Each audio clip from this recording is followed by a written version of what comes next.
आज का अपना टॉपिक है संयुक्त राष्ट्र संघ में भारत की भूमिका। यूएनओ का संस्थापक देश भारत अपनी शांतिप्रिय नीतियों के कारण उसका संस्थापक सदस्य बना, जबकि 1945 में वह स्वतंत्र राष्ट्र नहीं था। यूएनओ का एकमात्र लक्ष्य दूसरे विश्व युद्ध से भयभीत विश्व में उस भयावह पुनरावृत्ति को रोकना और विश्व शांति और सुरक्षा को कायम रखना। भारत की विदेश नीति का आधार है विश्व शांति की स्थापना, अंतर्राष्ट्रीय विवादों का हल, शांतिमय तरीके से गुटनिरपेक्षता, पंचशीलता, जातीय भेदभाव का उन्मूलन, स्वतंत्र राष्ट्रों में आत्मनिर्भर निर्णय अर्थात स्वतंत्रता प्राप्ति का विचार का समर्थन, उपनिवेशवाद व साम्राज्यवाद का विरोध, नवोदित निर्धन और अविकसित विकासशील राष्ट्रों के विकास हेतु अंतर्राष्ट्रीय आर्थिक व सामाजिक सहयोग पर बल, सार्वभौमिक निशस्त्रीकरण का समर्थन, ये सारे विचार जो हैं वो यूएनओ से मेल खाते हैं, यानी कि यूएनओ के सिद्धांतों से मेल खाते हैं और उन्हें एक मजबूती प्रदान करते हैं। साथ ही भारत ने अपने नीति निर्देशक सिद्धांतों में भी इन सिद्धांतों को अपनाकर एक सक्रिय भागीदारी का परिचय दिया है। सबसे पहला महत्वपूर्ण भागीदारी में अपन निम्न बिंदु जो देखेंगे उसमें सबसे पहला है रंग भेद व जातीय भेदभाव का विरोध। यह भारत की विदेश नीति का महत्वपूर्ण अंग रहा है।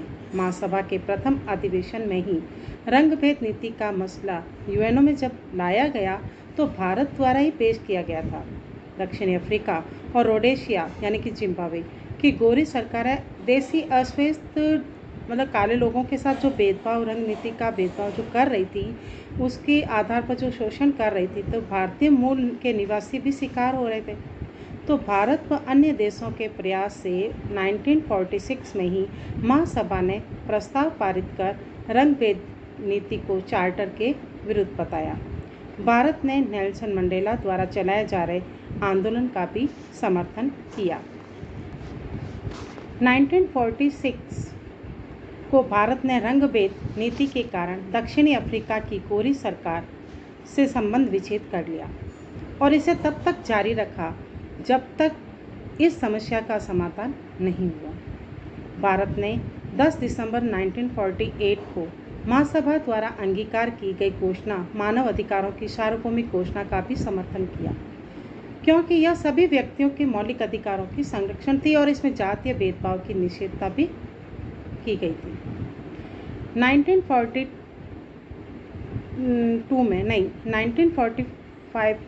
में भारत जब यूएनओ का सदस्य बना तब इसकी नीतियां का मूल उद्देश्य रंग भेद नीति का विरोध करना भी रहा है।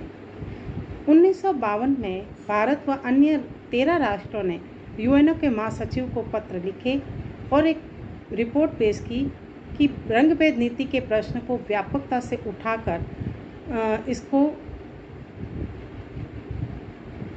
लिए एक आयोग की नियुक्ति की जाए, लेकिन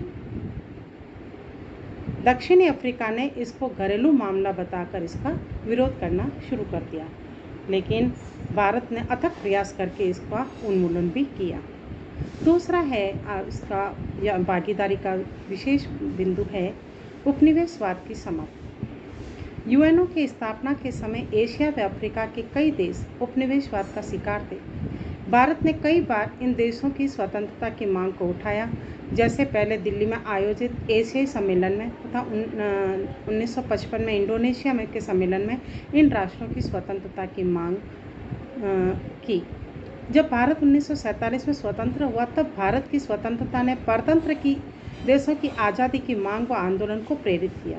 भारत शुरू से ही उपनिवेशवाद का आलोचक रहा है और इसे यूएनओ के चार्टर का उल्लंघन मानता है तथा इसे विश्व शांति व सुरक्षा के लिए खतरा भी समझता है। इसके लिए भारत ने महासभा में उपनिवेशवाद की स्वतंत्रता हेतु ऐतिहासिक प्रस्ताव रखा। यह प्रस्ताव उपनिवेशवाद से स्वतंत्रता हेतु मील का पत्थर माना जाता है। तो भारत के अथक प्रयासों से 1960 में अफ्रीका के 16 देश स्वतंत्र हो गए और वहाँ उपनिवेशवाद की अंत की लहर दौड़ गई। अपना अगला तीसरा पॉइंट जो है इसका वो है निशस्त्रीकरण का समर्थन करना। भारत यूएनओ व्यवस्था के अंतर्गत तथा उसके बाहर निशस्त्रीकरण, विशेषकर परमाणु शस्त्रों के निशस्त्रीकरण का प्रबल समर्थक रहा है। 28 अक्टूबर 1959 को जब महासभा में सामान्य व पूर्ण निशस्त्रीकरण का प्रस्ताव आया तो भारत ने उसका पूर्ण रूप से समर्थन किया। श्री कृष्ण मेनन के नेतृत्व में भारतीय प्रतिनिधिमंडल ने पूर्ण निशस्त्रीकरण के सोवियत रूस व इंग्लैंड के प्रस्ताव का समर्थन किया, जिसमें व्यापक निशस्त्रीकरण की बात कही गई। भारत ने भविष्य में गठित होने वाली 10 सदस्यीय निशस्त्रीकरण समिति को प्रभावी बनाने हेतु सुझाव दिया। भारत के इस सुझाव को सर्वसम्मति से स्वीकार किया गया। भारत ने भावी शस्त्रों के नियंत्रण और अस्तित्व से बने हुए शस्त्रों के निशस्त्रीकरण दोनों को साथ साथ रखा, जिसे बाद में तोड़ मरोड़कर 1960 के परमाणु अप्रसार संधि के रूप में प्रस्तुत करते हैं। इस संधि में परमाणु शक्ति संपन्न राष्ट्रों पर तो अप्रसार प्रतिबंध था, लेकिन परमाणु शस्त्र संपन्न राष्ट्रों द्वारा अपने शस्त्रों के विस्तार पर कोई रोक नहीं थी। तो भारत ने इस संधि को भेदभावपूर्ण मानते हुए इसका विरोध किया और इस पर हस्ताक्षर करने से मना कर दिया। इसी प्रकार निशस्त्रीकरण के उद्देश्य से भारत ने व्यापक परमाणु परीक्षण निषेध का प्रस्ताव रखा, जिसे बदलकर CTBT कर दिया गया। भारत ने इस संधि पर भी हस्ताक्षर नहीं किए।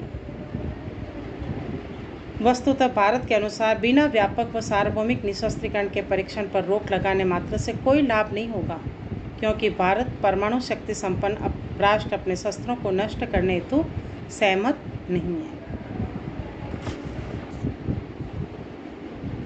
अपना अगला जो बिंदु है वो है विकासशील देशों का हित संवर्धन। यूएनओ चार्टर की प्रस्तावना के अनुसार यूएनओ का लक्ष्य ही सभी राष्ट्रों की सामाजिक व आर्थिक प्रगति करना है और यूएनओ ने इसके लिए कई अपने एजेंसियां, अपने संस्थाओं की भी व्यवस्था की है। भारत सदैव इन मंचों में गरीब विकासशील देशों के विकास हेतु विकसित देशों के साथ सकारात्मक रूप अपनाता रहा है। उपनिवेश के कारण ये देश सामाजिक व आर्थिक रूप से पिछड़े हुए हैं तथा इन राष्ट्रों की आर्थिक सामाजिक समस्याओं के निवारण बिना विश्व के स्थायी शांति की स्थापना की कल्पना भी नहीं कर सकते। तो विकासशील देशों के लिए यूएनओ ने जो प्रयास किए हैं वे 3 बिंदुओं में उल्लेखनीय है। नंबर 1, विकसित देशों से विकासशील देशों को तकनीकी हस्तांतरण करना। नंबर 2, विकास हेतु अंतर्राष्ट्रीय संसाधनों का प्रबंधन करना। और नंबर 3, अंतर्राष्ट्रीय व्यापार को सहयोग व साधन के रूप में प्रयोग करना। भारत के अथक प्रयासों से वर्ष 1960 से 1970 10 वर्ष को महासभा द्वारा अंतर्राष्ट्रीय विकास दशक घोषित किया गया, जो आगे भी चलता रहा। विकासशील राष्ट्रों के आर्थिक सहयोग में एकरूपता लाने व उत्तर दक्षिण सहयोग यानी कि विकसित और विकासशील देशों के मध्य आर्थिक सहयोग हेतु भारत के प्रयासों से G77 की स्थापना की गई। भारत ने गरीब राष्ट्रों की आर्थिक संप्रभुता, व्यापार, तकनीकी हस्तांतरण, ऋणग्रस्तता आदि समस्याओं को दूर करने हेतु महासभा में नई अंतर्राष्ट्रीय अर्थव्यवस्था को लागू करने की भी मांग की थी। महासभा ने नई अंतर्राष्ट्रीय अर्थव्यवस्था का प्रस्ताव पारित किया, जिसमें समतापूर्ण अर्थव्यवस्था के साथ साथ अंतर्राष्ट्रीय संस्थाओं जैसे विश्व बैंक, मुद्रा कोष आदि के पुनर्गठन का प्रस्ताव भी शामिल किया गया। अब अपना अगला बिंदु है अंतर्राष्ट्रीय शांति व सुरक्षा।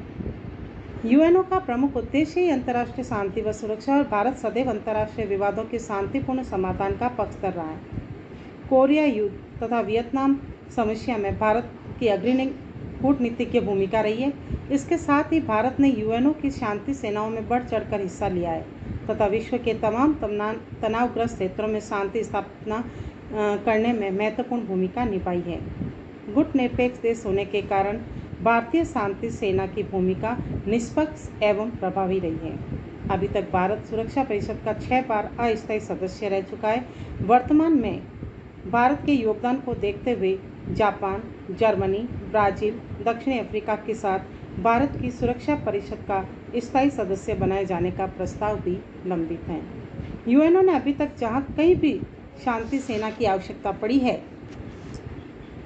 तो भारत ने अधिकांश यूएनओ का साथ दिया है। वर्तमान में यूएनओ के 11 शांति मिशन चल रहे हैं, जिसमें भारत के 7,000 से भी अधिक सैनिक विश्व के तमाम देशों में आज भी तैनात है। जिन देशों में शांति सेना भेजी जा रही है उसमें देशी संघर्ष और जातीय संघर्ष विद्यमान है। अधिकांश मामलों में भारत की भूमिका अत्यंत सराहनीय रही है। आज यदि भारत को यूएनओ में इस सुरक्षा परिषद में स्थायी सदस्य का पद मिल जाता है तो भारत का योगदान अतुलनीय होगा, बहुत ज़्यादा प्रभावकारी भी होगा।